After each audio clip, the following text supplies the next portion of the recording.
안녕하세요. 저는 내년이면 30이 되는 평범한 회사원입니다. 제 이야기는 아니고 누구보다 힘들게 살았던 저희 엄마 이야기를 한번 해볼까 해요. 누구나 엄마를 떠올리면 안쓰럽고 애잔한 마음이 들기 마련이겠지만 저희 엄마는 유독 더 그런 것 같습니다. 저희 엄마라서 하는 얘기가 아니라 엄마가 결혼하시고 참 이래저래 고생이 많으셨거든요. 엄마는 결혼 초에는 시어머니 시집살이에 시달리시고 나중에는 아픈 남편 병간호로 고생을 하셨어요. 그런 걸 보면 엄마가 결혼 생활하면서도 한 번이라도 마음이 홀가분한 적이 있었을까 싶네요. 옛날 시어머니들이 많이들 그렇다지만 저희 할머니도 여느 못된 시어머니 못지않은 분이셨습니다. 제가 기억이 있을 나이부터 할머니가 엄마를 괴롭히는 것을 보며 자랐거든요. 할머니는 하나뿐인 며느리가 그저 미운 털인 양 구셨습니다. 그냥 뭐든지 저희 엄마가 하는 일을 하면 무조건 싫어하시고 타박만 하셨죠. 게다가 할머니가 엄마를 싫어하는 또 하나의 이유는 바로 저였습니다. 제가 손자가 아니라 손녀라서 집안대를 끊었다는 이유였어요. 얼른 둘째를 가지라고 할머니가 매일 난리셨다더라고요. 무엇 때문인지 제가 이유까지는 모르지만 아무튼 제 밑으로 동생은 없었어요. 그렇게 매일 장손 타령하시던 할머니는 저 역시도 돌아가시는 그날까지 미워하셨어요. 매일 학교를 다녀오면 할머니는 제게 다리 좀 주무르라고 시키시면서도 제 앞에서 가리는 말 없이 그런 이야기들을 하셨거든요. 네가 고추를 달고 나왔어야 하는데, 아휴, 그때 분명히 아들이라 그랬는데 이게 뱃속에서 바꿔쳐서 나온 건지 태몽도 영판 아들 꿈이었는데 어떻게 계집애가 나왔을꼬. 저는 워낙 어렸을 때부터 그런 이야기를 듣고 자라서 할머니들은 모두 그러시는 줄 알았어요. 사실 저도 저희 할머니가 왜 그렇게까지 저를 차별하셨는지 모르겠네요. 사실 제가 90년대생이니까 그때도 남아선호 사상이 아주 없어지지는 않았지만 그래도 우리 할머니같이 정도가 심하신 분은 별로 없었거든요. 매일 3대 독자라고 아버지만 끼고 두셨죠.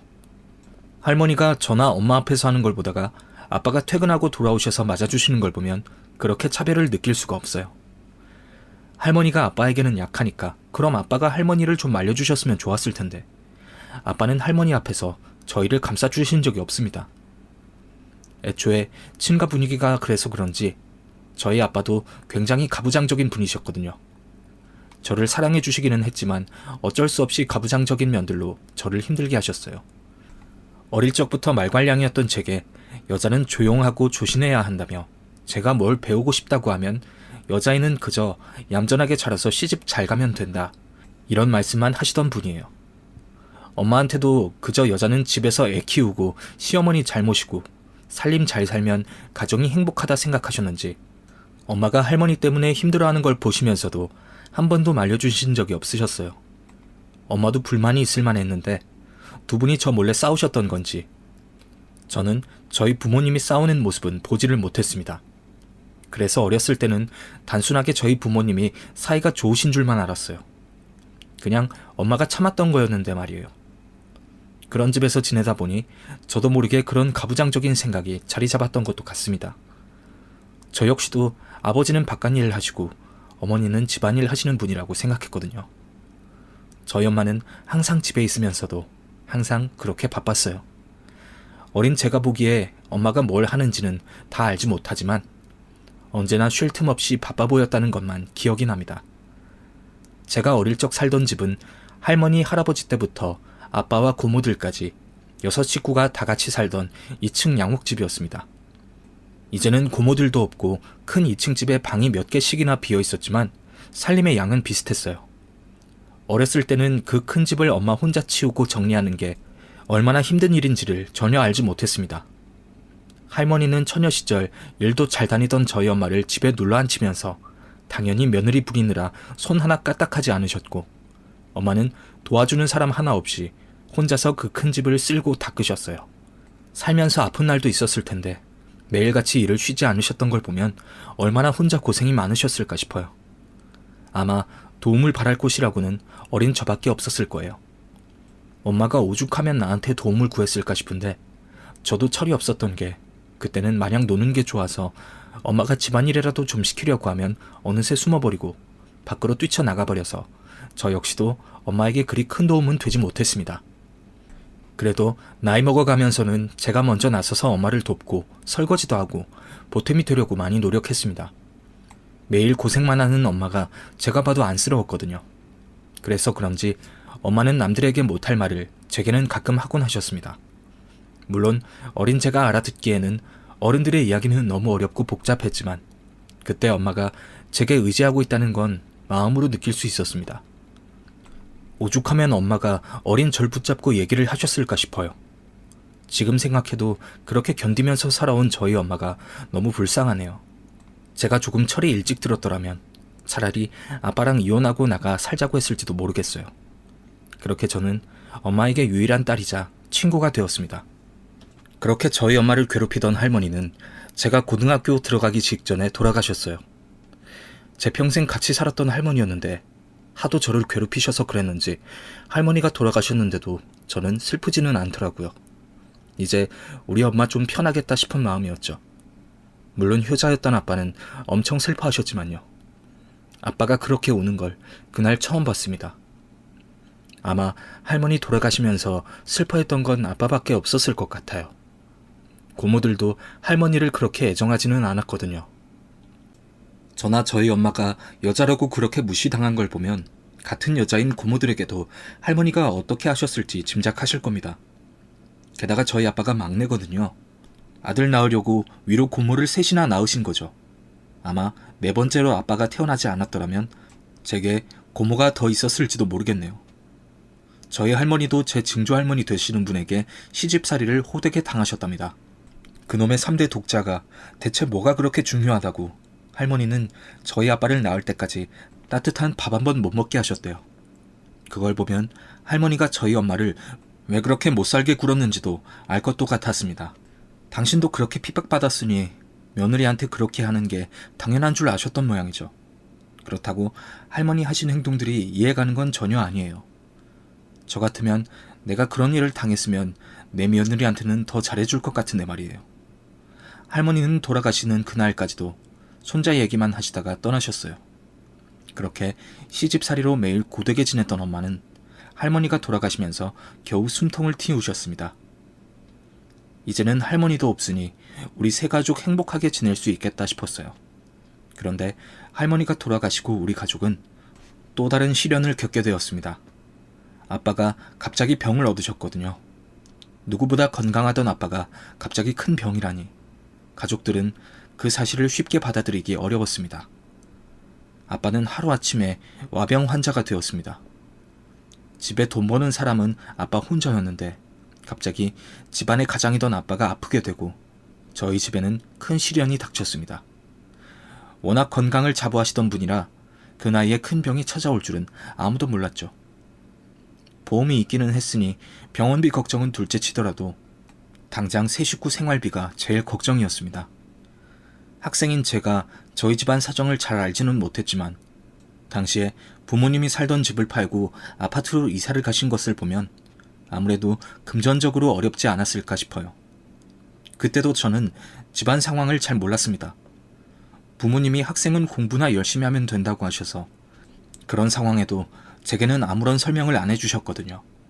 그렇게 저희 가족은 작은 아파트로 이사를 가고 그 뒤로 아버지는 회사를 그만두시고 집에서 병원을 다니시며 치료를 하셨습니다.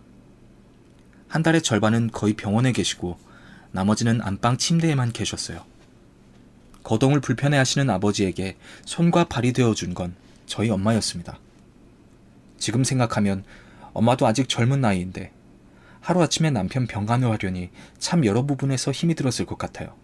아픈 남편도 걱정이지만 집을 팔았다고 해도 몇 년이나 더 될지 모르는 투병 생활에 생활비가 큰 걱정이었을 겁니다. 그런데도 엄마는 저한테 돈 걱정 한번 시키지를 않으셨어요. 그래도 한 1년은 있는 돈으로 버티셨는지 아빠 병간호만 집중적으로 하시더니 아빠가 병원을 통원하게 되고부터는 엄마는 밖에 나가서 일을 구하셨습니다.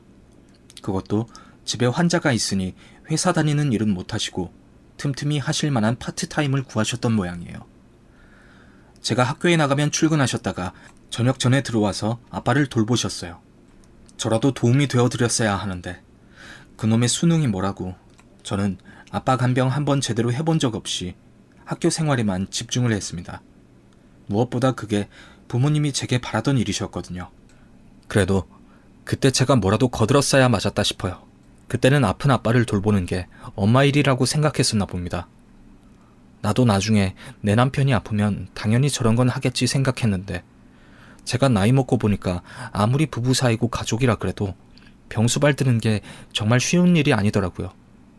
체력이나 정신적으로나 둘 다 말이에요. 그런데 그 힘든 병수발을 저희 엄마는 몇 년이나 하셨습니다. 긴 병에 장사 없다는데도 그동안 한 번도 포기하지 않으시고 아빠 완치를 위해 엄청난 노력을 하셨죠. 제가 봐도 우리 엄마 인생이 참 고달파 보였습니다. 결혼하고서 사회생활도 못하고 집에서 시어머니 시집살이 견디다가 이제야 거기서 좀 벗어나나 싶었더니 이제는 병든 남편 수발을 들게 되었네요. 게다가 하나 있는 딸은 자기 할 일이나 할 줄 알지 엄마는 아무데도 기댈 곳이 없었겠다 싶어요. 심지어 아빠는 평소에도 그렇게 다정한 스타일이 아니었던지라 아픈 뒤로는 몸이 그래서 그런지 부쩍 짜증이 더 심하셨어요.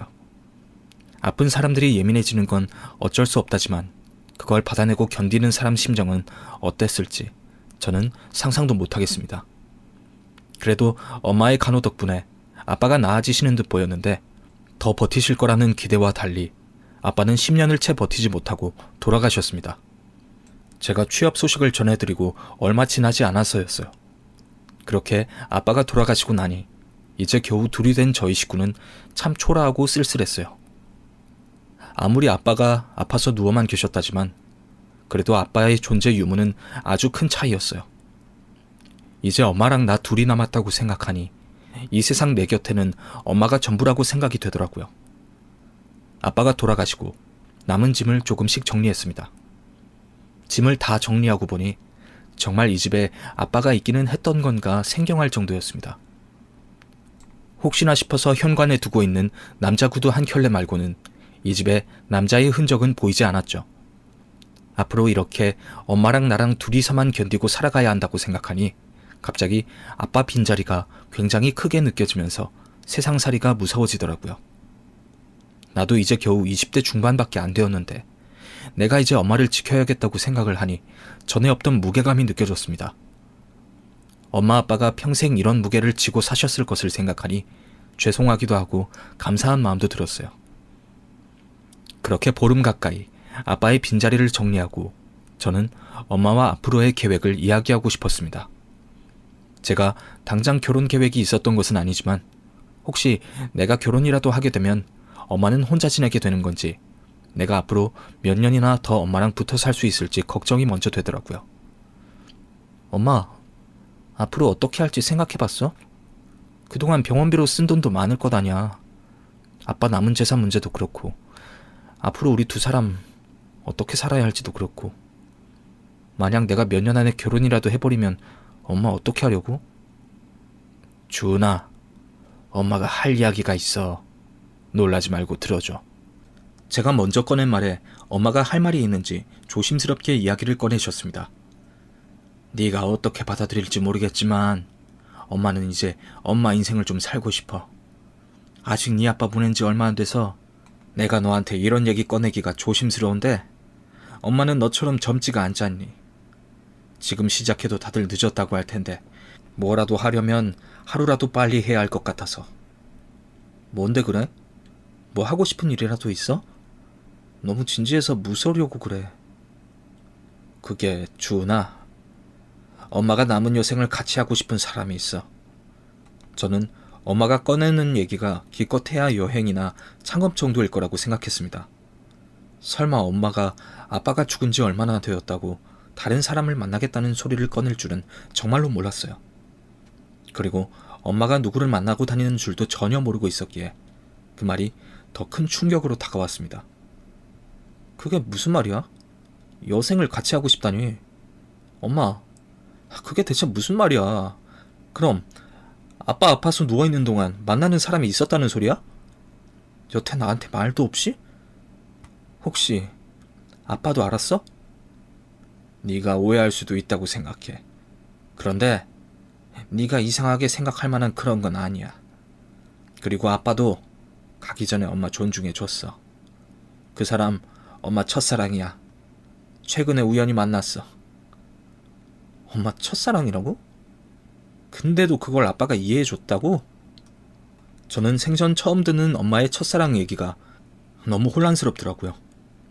그럼 우리 엄마가 오랜만에 만난 첫사랑과 그동안 바람을 피고 있었다는 건지, 그런데도 아빠가 그걸 어떻게 이해를 해줬다는 건지, 자세한 설명 없이 말을 얼버무리는 엄마의 얘기가 전혀 이해되지를 않았죠. 좀 자세히 얘기를 해봐. 아빠랑 살면서 그 첫사랑을 못 잊은 거야? 그럼 그 사람이랑은 언제 다시 만난 건데? 그 사람 많이 사랑해? 여생을 같이 하고 싶다고? 대체 얼마나 사랑하길래 아빠 죽자마자 이런 얘기를 꺼내? 그러면 나는, 엄마, 내 생각은 안 해? 주은아, 엄마가 너한테는 참 많이 미안해. 엄마도 설명해주고 싶지만 뭐라고 얘기해줘야 할지 모르겠어. 그냥 엄마의 새 출발을 좀 이해해주면 안 되겠니?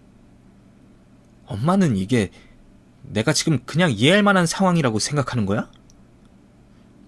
저는 제게 여태 말 한마디 없다가 이제 와서 폭탄 터뜨리듯 고백을 하는 엄마에게 너무 큰 배신감을 느꼈습니다. 혹시 엄마가 혼자 지내지 못하겠다면 결혼까지 포기하고 평생 엄마랑 둘이 살겠다는 생각까지 했던 저였기에 엄마가 새 출발을 한다는 게 혼자 새 인생 살고 싶어서 하나뿐인 딸을 버리겠다는 소리로 들리더라고요. 게다가 아빠랑 30년 가까이 결혼 생활하고서 여태 그 첫사랑을 못 잊고 있었다는 건지, 엄마의 말로 우리 가족의 행복과 제 존재 자체가 부정당하는 기분이었습니다. 너무 큰 충격에 저는 엄마와 더 이상 대화하고 싶지 않았어요. 듣기 싫다며 제 방으로 들어가 버렸죠. 그날 참 많이 울었던 것 같습니다. 정확히 뭐가 그렇게 서럽고 억울했는지는 모르겠어요.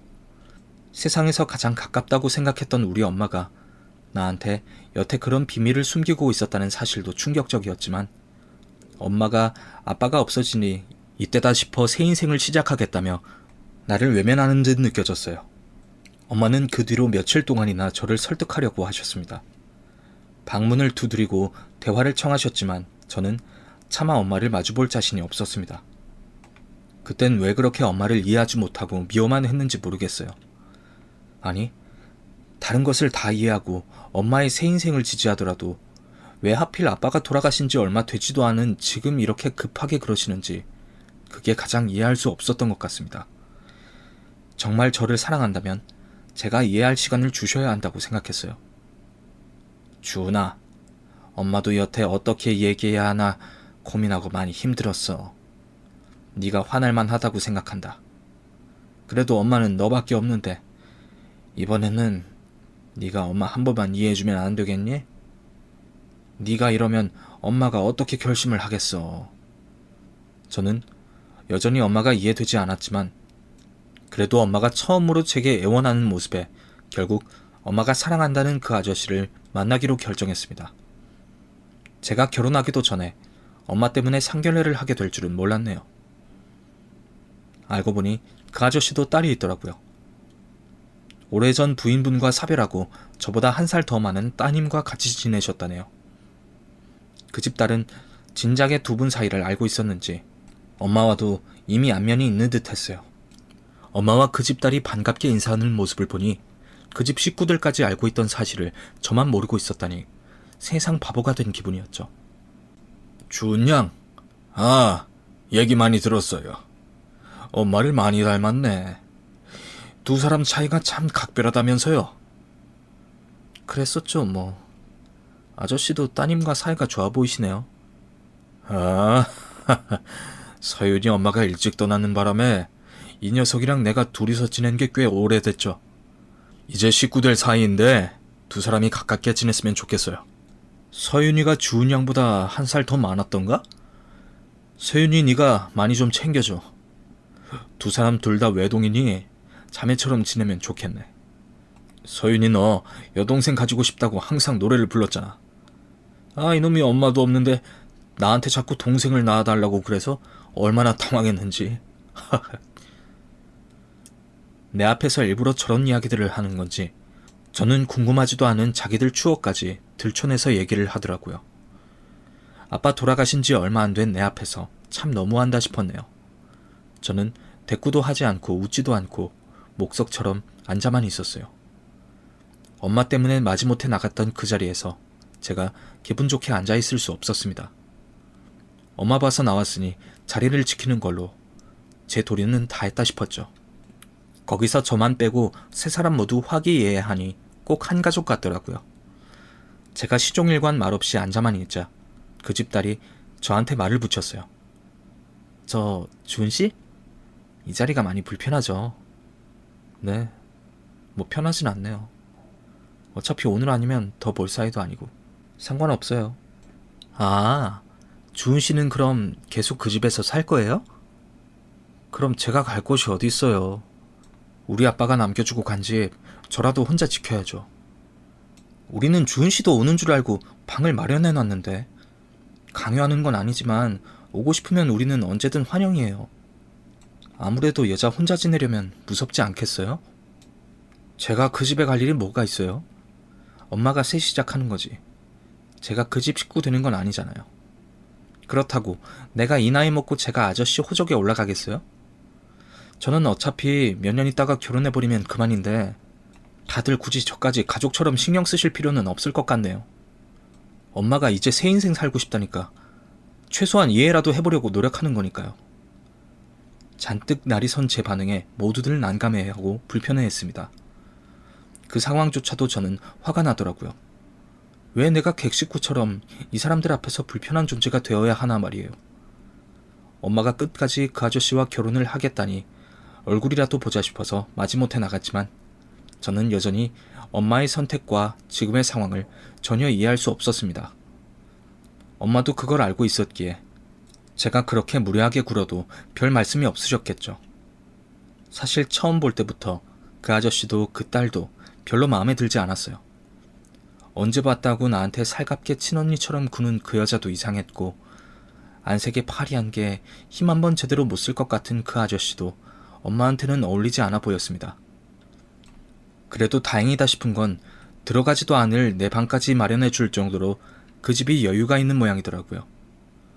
엄마 말을 들어도 그 아저씨가 무슨 사업을 하고 건물도 몇 채 있고 앞으로 노후 걱정은 전혀 없을 거라고 하던데 그걸 보니까 제가 굳이 아빠 없이 살 엄마 걱정을 왜 했나 싶었습니다. 설마 엄마가 그 아저씨랑 합치겠다는 게 돈 때문은 아닐까 하는 의심까지 했어요.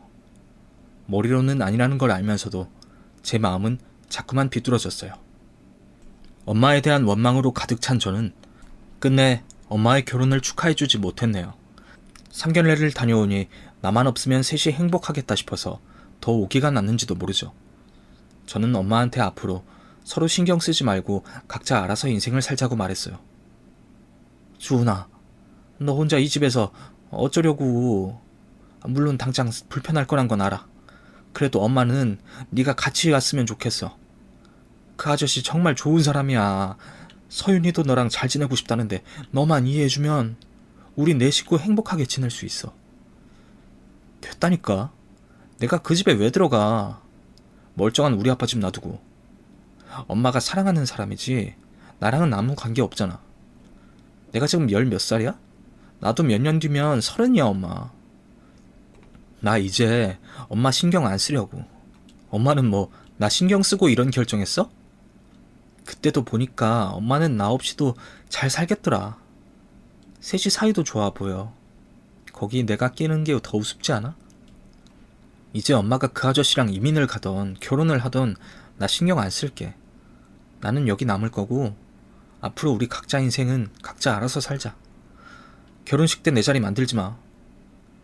엄마는 매몰차게 돌아서는 제 뒤에 구슬프게 제 이름만 부르셨습니다.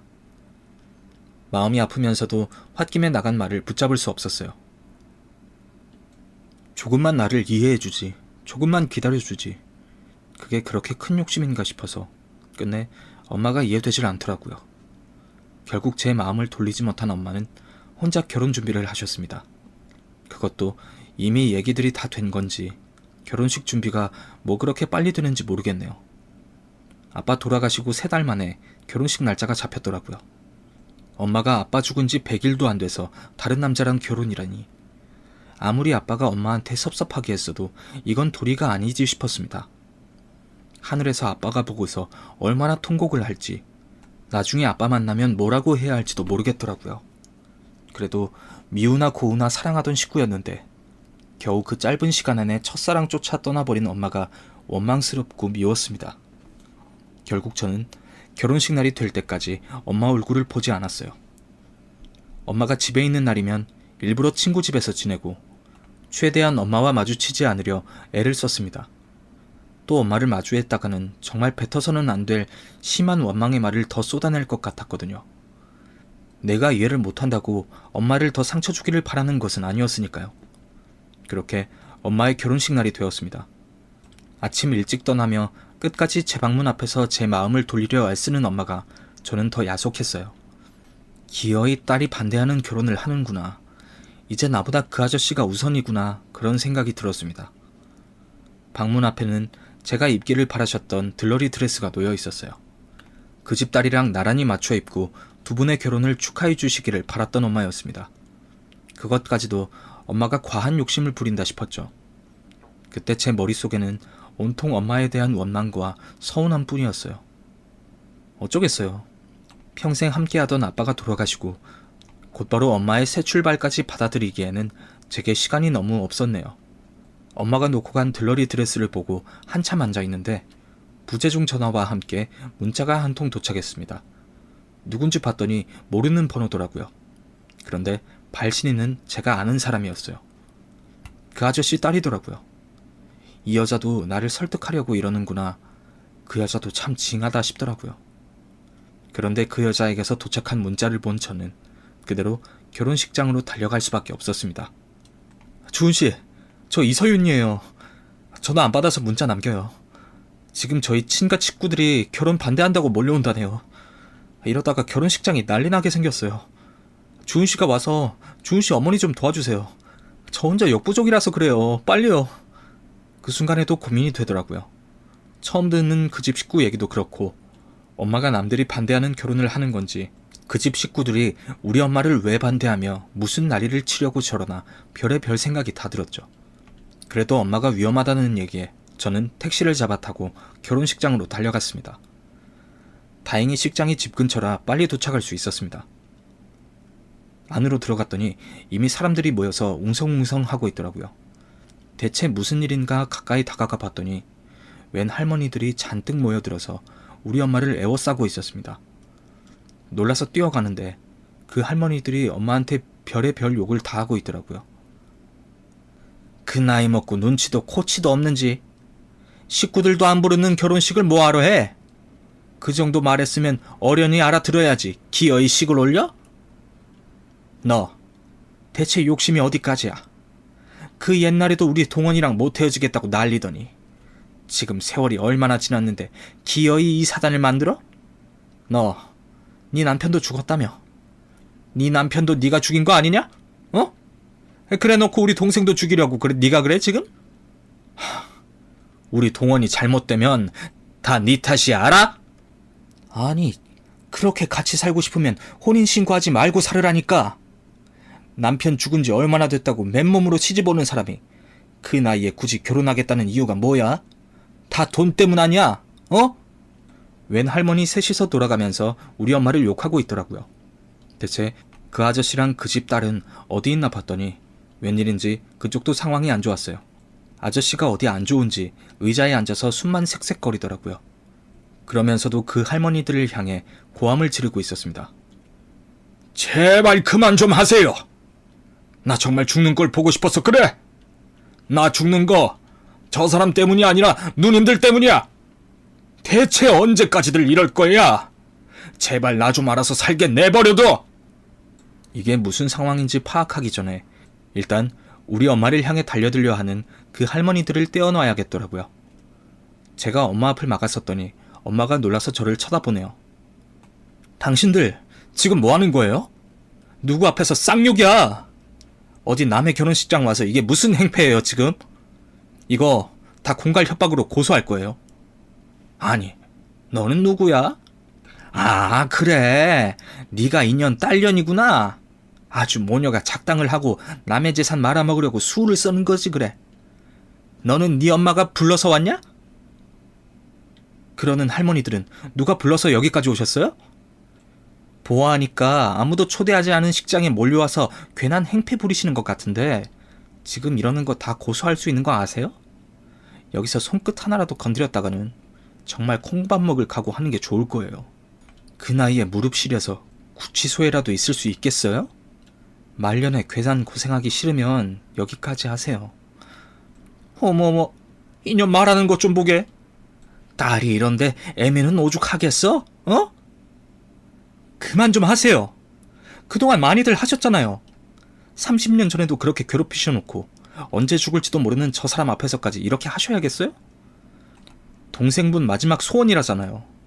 제가 무슨 부귀영화 누리겠다고 이런 짓을 하겠어요? 돈이요? 이 나이 먹고도 그런 돈이 필요할까요? 저도 먹고 살 만큼 있어요. 저 그 집 재산 한 푼도 안 건드릴 테니까 제발 저희 좀 그냥 두세요. 그리고 제 딸한테 함부로 말하지 마세요. 가만히 욕을 듣고만 있던 엄마가 제 욕은 못 참겠는지 한바탕 쏟아부으셨네요. 결국 경찰 부르겠다고 제가 전화까지 걸고서야 그 집 식구들이 모두 물러갔습니다. 상황이 좀 진정되고 나서야 이게 무슨 일인지 알아야겠더라고요. 무엇보다 경찰차보다 구급차가 와야 할 것 같았어요. 아저씨 안색이 너무 안 좋았거든요. 엄마, 아저씨 왜 저래? 구급차 불러야 하는 거 아니야? 아니야, 집에 가서 쉬면 괜찮아. 아까 고모님들 말리다가 쓰러져서 그래. 결국 아저씨 상태가 안 좋아 그날은 결혼식이고 뭐고 못하게 되었습니다. 그리고 아저씨를 집에 모시고 가고 엄마에게서 그동안 몰랐던 이야기를 듣게 되었네요.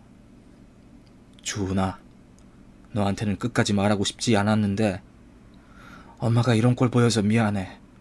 사실 아저씨가 좀 아파. 얼마 못 살지도 모른대. 얼마 남았는지도 모르고. 아빠 병원 갔다가 같은 병원에서 우연히 만났어. 다시 만난 지는 1년도 안 됐어. 네가 생각하는 그런 관계는 아니고 그냥 처음엔 예정 같은 거였지. 우리가 집안 반대로 헤어졌었거든. 30년 전 엄마와 아저씨는 서로 사랑하는 사이였답니다. 두 사람은 남몰래 사랑을 키워가며 결혼까지 약속했지만 부잣집 막내 아들인 아저씨 부모님이 두 분 사이를 심하게 반대하셨답니다. 결혼하려거든 부모 죽이고 가라고 그런 말씀까지 하셨다네요. 실제로 반대가 얼마나 극심했는지 아까 제가 봤던 그 집 고모님들과 이모님들 할 것 없이 일가 친척들이 돌아가면서 엄마를 만나 면박을 주고 협박을 하면서 떨어져 나가기를 강요했답니다.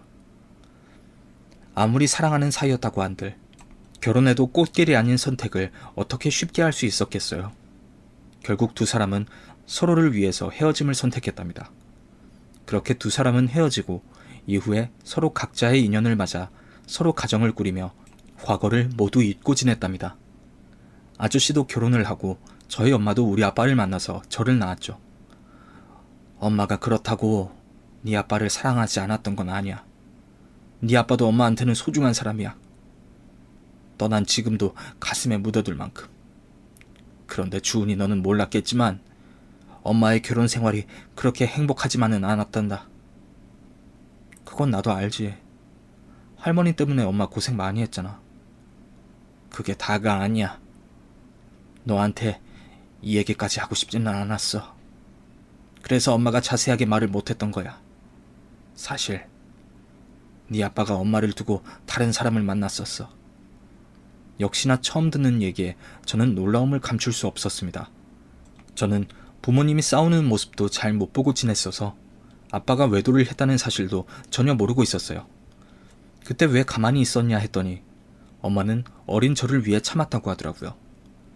물론 아빠도 그 사람과 금방 정리는 했지만 그 일로 부부 신뢰는 크게 깨졌고 엄마는 두고두고 상처를 가슴에 묻고 사셨다네요. 아마 그래서 아빠가 엄마와 첫사랑의 재회를 알고도 아무 말이 없으셨던 모양입니다. 저는 그것도 모르고 아빠가 병수바라는 엄마에게 미안한 마음에 마지못해 참은 줄로만 생각했네요. 네 아빠가 죽기 전에 그러더라. 자기가 여태 나한테 못할 짓 많이 한 거 안다고. 늦었지만 자기 떠나면 이제라도 내 인생 찾아 살으라 그러대. 그 얘기 들으니까 나도 심장에 뭐가 끓더라고. 내 인생, 내 인생이란 게 어디 있었나 싶은 거야. 엄마는 그때까지도 아저씨와 다시 만날 생각은 전혀 없으셨다가 아빠가 한 말을 듣고서야 진지하게 생각하셨대요. 그런데 그냥 조금 아픈 줄 알았던 그 사람이 죽을 병에 걸렸다잖아. 얼마 안 남았다는 소리를 들으니까 마음이 급해지더라고. 이러다 하루도 같이 못 살아보고 영영 헤어지는 거 아닌지 무서웠어. 그래서 너한테 못할 짓인 거 알면서도 처음으로 내 욕심 한번 부려봤어. 그건 아직도 미안하다, 주은아. 그제서야 엄마의 행동들이 모두 이해가 되었습니다. 설명 없이 마냥 받아들여야 했을 때는 엄마가 한없이 이기적이고 원망스러웠는데 이야기를 다 듣고 나니 그런 엄마를 이해해주지 못한 제가 더 원망스럽더라고요. 그걸 왜 이제 말해? 내가 그런 것도 이해 못해줄까봐 그랬어? 내가 이제 와서 죽은 아빠가 바람 폈다고 아빠를 원망할까봐 그게 걱정됐어? 그럼 차라리 그렇게 하지. 왜 잘못도 없는 엄마를 원망하게 만들었어? 왜 나를 나쁜 딸 만들었냐고. 나는 그런 것도 모르고 여태 엄마만 미워했잖아. 미안해, 주은아. 미안해. 저는 엄마와 끌어안고 한참을 울었습니다. 결국 모든 사실을 알게 된 저는 그제서야 엄마와 아저씨를 받아들일 수 있었습니다. 그 이야기를 다 듣고도 제가 엄마의 결혼을 어떻게 반대하겠어요. 오히려 진작 축하해주지 못해서 죄송할 뿐이었습니다. 마침 그날 난리통에 결혼식을 치르지 못한 게 내심 다행이다 싶더라고요. 그게 아니었으면 엄마의 결혼식 날 저의 부재가 두고두고 후회되었을 테니까요. 결국 저는 두 분을 축하하며 서윤 언니와 함께 들러리를 서게 되었습니다. 엄마가 제 방문 앞에 두고 갔던 그 드레스를 입고 말이에요. 반대하는 사람 하나 없이 두 사람을 축복해주는 사람들만 모여 행복 속에 결혼식을 올렸습니다. 그리고 저는 아저씨, 아니 새아빠와 집에 들어가 살기로 결정했어요. 조금이라도 그 식구들과 새로운 추억을 쌓으려면 제가 좀 더 가까이 있어야겠다 싶었거든요. 다행인지 새아빠와 새언니는 저에게 참 잘해줬습니다. 두 사람은 제가 못되게 굴었던 게 민망할 정도로 참 좋은 사람들이었어요. 그리고 무엇보다 그날 저희 엄마를 걱정해 저에게 연락을 준 어머니가 참 고맙고 우리 엄마에게 새로운 인생을 살게 해준 새아빠가 고마웠습니다. 고마움을 느끼고 새 행복을 찾으려다 보니 새아빠의 건강이 너무 걱정되었습니다. 아빠 돌아가신 지 얼마나 되었다고 새아빠까지 떠나보낼 자신은 없었거든요. 그래도 식구들이 늘어서 그런지 부쩍 웃음이 많아지셨다는 새아빠는 치료도 잘 받으시고 건강이 좋아지시는 듯 보였어요. 그래도 저도 겪어봐서 알지만 병이라는 게 겉으로 좋아 보인다고 정말 다 좋은 건 아니거든요. 언제라도 한순간에 나빠질지 모르니 항상 조심해야 하죠. 그런데 병원에서는 6개월을 넘기기 힘들 거라는 말과 달리 새아빠는 한 해를 거뜬히 넘기셨어요. 그리고 다음 해 병원에서 믿기 힘든 소식을 듣게 되었습니다. 수술이 불가할 정도로 상태가 안 좋다던 이전 결과와 달리 눈에 띄게 상태가 호전되어 수술을 고려해볼 만큼 건강이 회복되었답니다. 그 얘기를 듣고 내 식구 모두 기쁨의 눈물을 흘렸습니다. 우리 새엄마랑 주은이 덕분인가 봐. 나 혼자 아빠 옆에 있을 때는 차도가 없더니 두 식구 들어오고서 아빠가 행복하셔서 좋아지셨나 봐. 다들 너무 고마워요. 새아빠, 언니랑 저 결혼할 때 손잡아 주셔야 하니까 수술 잘 받으시고 꼭 건강해지셔야 해요. 이제 책임질 식구가 둘이나 더 있잖아요. 그러니까 끝까지 힘내세요. 아셨죠? 새아빠는 그렇게 수술을 받을 수 있게 되었고 무사히 건강을 회복하셔서 지금은 일상생활도 거뜬하십니다. 요즘은 두 분이서 그렇게 등산을 자주 다니시네요. 덕분에 집에 남은 자매들은 저희들만의 시간을 보내고 있죠. 별거 안 해도 즐겁고 슬픈 일에 같이 울어주는 식구들이 있다는 게 참 소중하구나. 저는 이제 알았습니다. 이런 게 사람 사는 집이구나 싶더라고요. 요즘엔 정말 하늘에 있는 아빠한테 미안할 정도로 행복해요. 물론 아빠도 하늘에서 저와 엄마가 행복하기를 바라실 거라는 걸 알고 있습니다. 나중에 제가 아빠를 만나는 그날까지 우리 가족들 모두 행복하고 누구보다 고생한 우리 엄마, 이제 꽃길만 걷기를 바라봅니다.